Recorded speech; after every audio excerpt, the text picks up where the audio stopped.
À l'Institut provincial d'enseignement technique et professionnel de promotion sociale de Farciennes, cela fait déjà plusieurs années que l'on développe des filières de formation innovantes comme l'esthétique sociale ou encore les métiers de cariste et de conducteur de poids lourds. Mais si la ministre en charge de l'enseignement de promotion sociale s'y est à nouveau rendue, cette fois c'est pour inaugurer le centre de validation des compétences de Charleroi et nos Sud.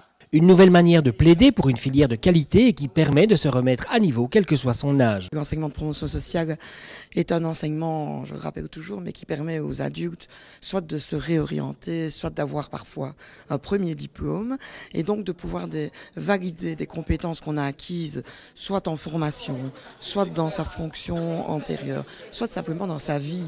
Il y a des personnes qui cuisinent très bien, par exemple, mais ça vaut la peine de reconnaître les compétences qu'ils ont. Et surtout, ça permet de réduire le parcours de formation de ces personnes et de leur permettre donc d'être plus vite disponibles sur le marché de l'emploi et donc de correspondre mieux et plus vite aux besoins des employeurs aussi. La personne, elle arrive au centre de validation, elle est prise en charge par le directeur de centre ou une secrétaire qui va d'abord effectuer ce qu'on appelle une préguidance.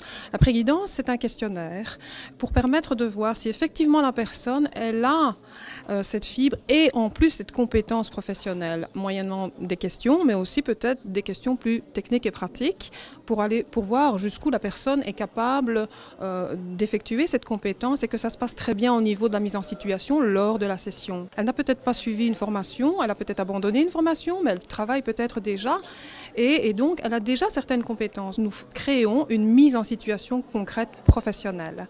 Et donc la personne qui est adulte et qui estime avoir cette compétence et qui n'a pas de titre vient passer cette mise en situation. Il sera évalué par un évaluateur et un observateur qui fait partie du métier et qui, avec cette grille, va pouvoir permettre de délivrer à ce candidat un titre de compétence reconnu par le gouvernement. Ça apporte une estime pour la personne en elle-même, qui n'a peut-être pas de diplôme ou de reconnaissance par rapport à cette compétence, mais en plus, ça lui permet d'avoir un titre reconnu par le gouvernement et qui permet de rentrer dans l'emploi et peut-être en formation. Dans un premier temps, c'est dans les filières de la couture, mais aussi de l'esthétique sociale que va porter cette validation des compétences.